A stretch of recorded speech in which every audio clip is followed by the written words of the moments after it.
Bienvenue à notre émission Gouvernance locale, fidèles téléspectateurs. Nous sommes ici sur la RTNC 2. Aujourd'hui, nous allons vous parler de Bokonzi Abanakin, qui veut tout simplement dire gouvernance locale. Sur le plateau, nous avons 3 invités, un de l'État congolais et 2 qui sont des organisations internationales non gouvernementales, s'il vous plaît. Toutefois, je vais vous présenter ces invités. Nous avons Papa Mabanzila Boniface, qui est chef de bureau de la décentralisation à la commune de Makala. Il y a aussi Justin Bomoka, qui est enseignant, à Makala, toujours dans une des écoles à Makala, qui est à une, et maman Alphonsine Lucilaou, qui est directrice de l'Epentsumbu, toujours à Makala. Bonjour. Bonjour. Nous allons toutefois aller tout droit au but de notre émission. Bokonzi Abanakin à Makala. Comment est-ce que vous avez accueilli cela? Nous commençons avec papa qui est de la commune de Makala. Comment avez-vous accueilli Bokonzi Abanakin à Makala? Nous avons accueilli ça avec joie et beaucoup de détermination, à tel point que beaucoup de séminaires ont été déjà entamés. Et pour preuve, nous sommes parmi ceux qui doivent répondre à certaines préoccupations sur ces différents séminaires qui ont eu lieu à Makala. Maman Alphonsine, est-ce que vous avez bien accueilli Bokonzi Abanakin à Makala et qu'est-ce qui vous a beaucoup plus stimulé? Nous avons reçu notre projet avec joie. Vraiment, la commune de Makala d'abord très diminuée. La population en souffrance, en voyant tout ce que nous avons fait comme formation, nous a un peu ouvert avec beaucoup de choses sur la gouvernance locale et le développement local dans notre commune de Makala. Monsieur? Effectivement, comme vient de dire les autres prédécesseurs, c'est avec joie que nous avons accueilli ces projets-là. Avec ça aussi. Ok, merci beaucoup. Il y a eu quand même quelques séminaires pour pouvoir vous sensibiliser la population.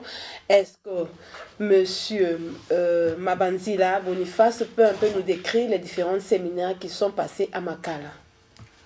J'avais assisté à des modules.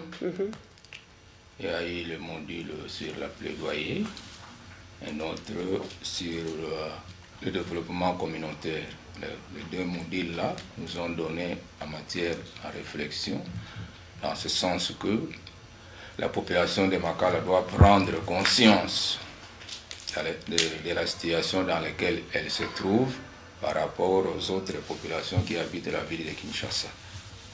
Entre autres, le problème de salubrité, nous devons s'y atteler, les problèmes de carnivaux, les problèmes de l'infrastructure routière, entre autres la route de Kimwenza, la route de Lengesa, parce que Makala, avec sa position géographique, il est situé au centre de la ville de Kinshasa. Pour aller étudier à l'université, on passe par Makala, bien qu'on passe par la route de l'université, on tourne Makala sur le rond-point Ngaba.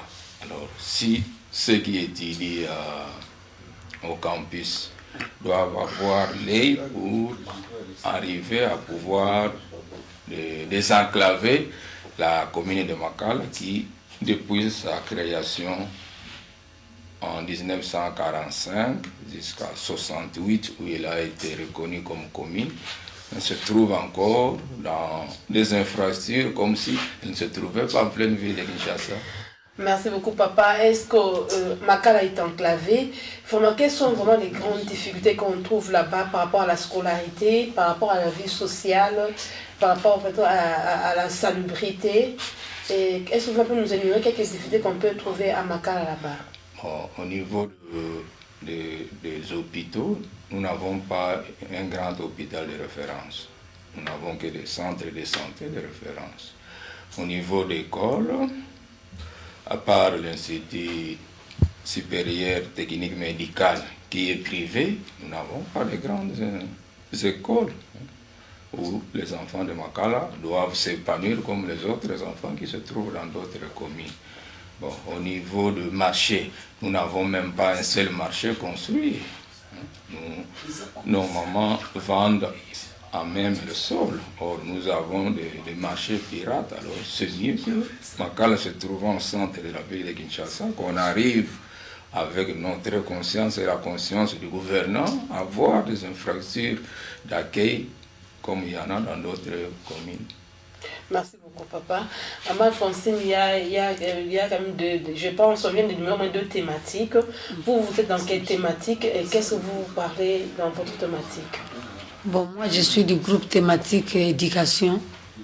Je crois bien l'éducation à Makala pose problème et surtout c'est une commune qui est vraiment démunie, où la population est vraiment dans la souffrance. Nos enfants ont vraiment des difficultés. Comme vient de dire papa, même les infrastructures au niveau des routes, au niveau de Makala, nous avons vraiment des difficultés. Il y a des passerelles où les enfants doivent traverser la rivière Funa. Mais nous n'avons pas vraiment cette possibilité. En dehors de cela, les parents ne font que des petites... ils ne font que des petits commerces qui leur aident à trouver les paix pour scolariser les enfants. Donc nous avons des difficultés même dans les moyens.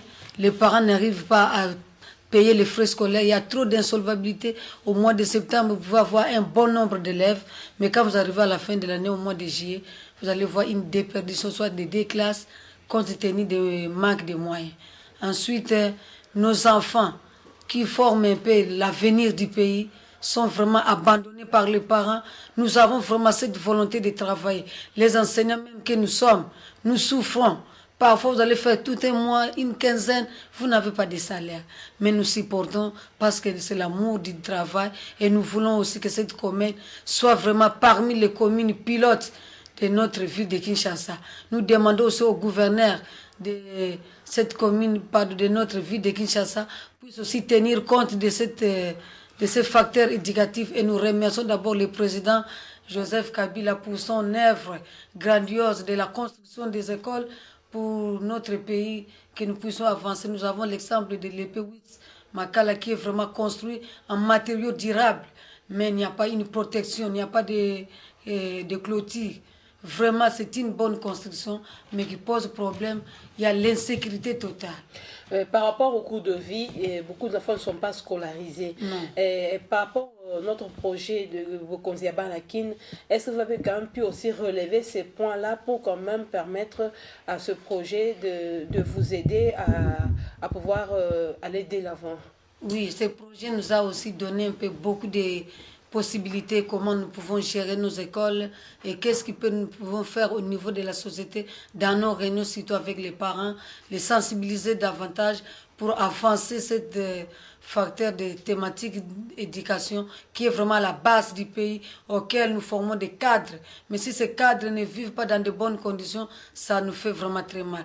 Nous enregistrons beaucoup de cas aussi de maladies telles que la malaria, bien que nous avons reçu des moustiquaires imprégnés, mais quand nous arrivons à l'école, les enfants nous dérangent. Je rentre à la maison, j'ai mal au ventre, j'ai mal à la tête, tout ça, ça nous dépayse un peu avec notre situation actuelle.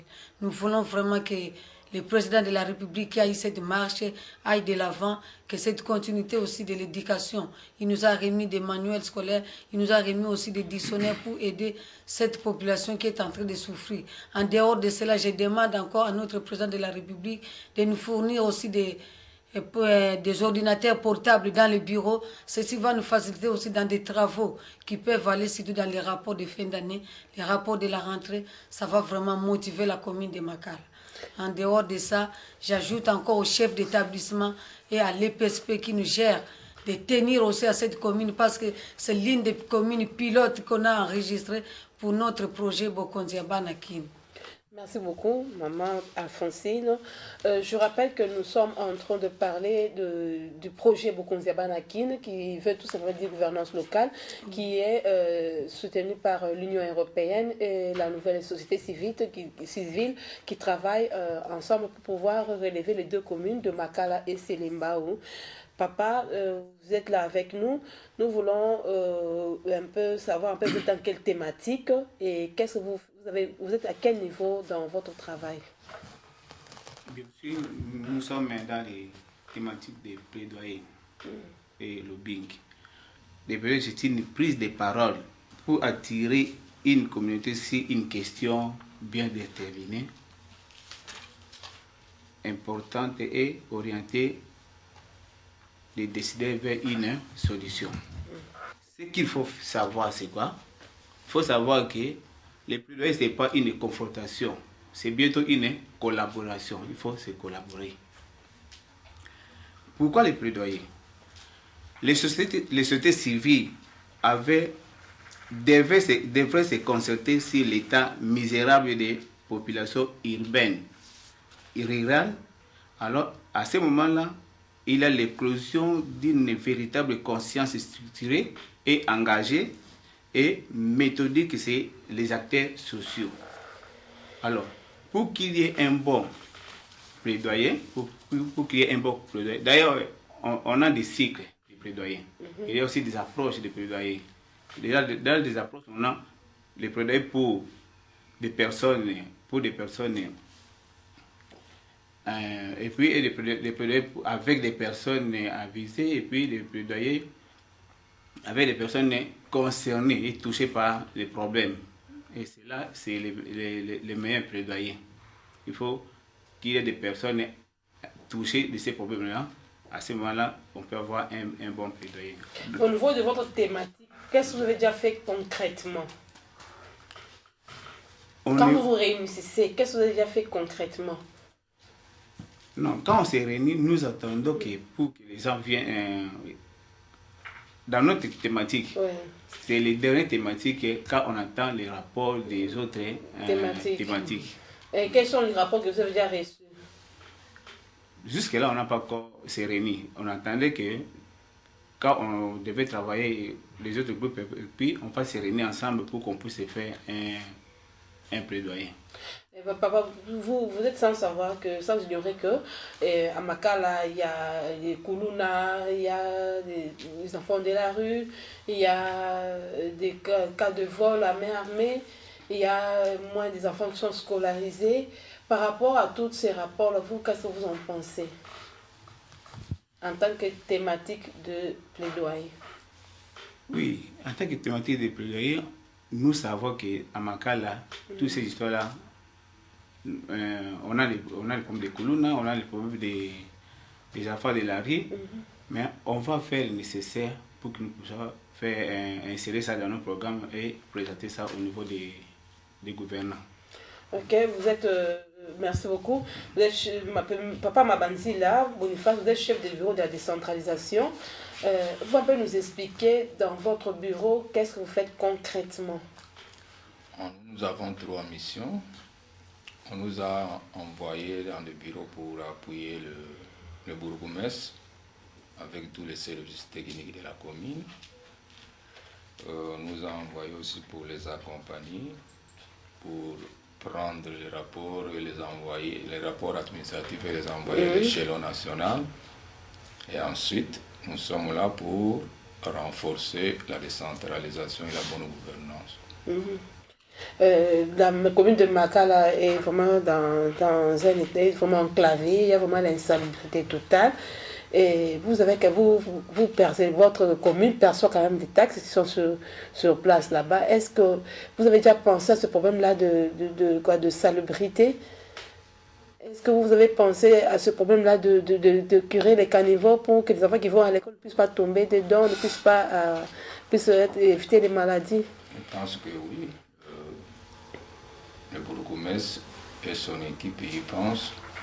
Nous avons des gens qui entretiennent la route Guimouenza, qui nettoient chaque jour. Des fois, ils ont des chariots pour ramasser les sachets. La fois passée, nous avons fait le curage sur le petit pont là, sur la route de l'université. Je pense que l'effort est fourni, mais l'effort humain, des fois, se fatigue. Il faut des moyens appropriés pour appuyer cet effort-là, mais sinon l'effort... Bien sûr, mais ce mode de gestion de la décentralisation permet à ce que les gouvernants et les gouverneurs puissent collaborer ensemble, puissent être rapprochés. Est-ce que vous avez quand même le temps de donner aussi la responsabilité à la population de pouvoir se prendre en charge et de les aider aussi par les idées ou comment? Oui, je pense qu'au niveau de Makala, nous avons des comités. Il y a le comité communal de développement, CCD en sigle, et il y a le comité local aussi de développement, CLD. C'est des structures se réunissent. Et c'est avec ces deux structures que la commune de Makala travaille. Ok, merci beaucoup. Fidélité, nous avons dit que cette émission d'aujourd'hui va sera bilingue, c'est-à-dire nous allons parler en lingala et en swahili. Nous sommes vraiment beaucoup plus centrés sur le problème de l'éducation à Makala parce que peu d'enfants sont scolarisés. Nous revenons encore à maman Alphonsine du Silaou. Maman Alphonsine, tout le monde a Makala, bana mingi bazo tangate. Est-ce que le problème n'a par rapport au projet à Bakonziba Lakin, pour ce moment, mon tani beaucoup traitant pour que permettre que solutions pour puisse et bon, à travers la formation tout que soit na programme na biso ya projet Bakonziba Lakin. En tout cas, l'éducation pesa na place nango. Alors tu kosenga nde na biso na population, to meka ko zoango vraiment na conscience ya bien, peut-être tal ça vraiment population makala ke bana na biso batanga na ndenge vraiment yango esengeli lokola pe ba commune mususu. Bana bazo uta makala bazo kende Gombe bazo kende musikata musope na banzela bakaya ba accident ezo salama me be école ya minene pe na makala ezali. Toko le batozang de école officielle, na be école privée, be école publique, be école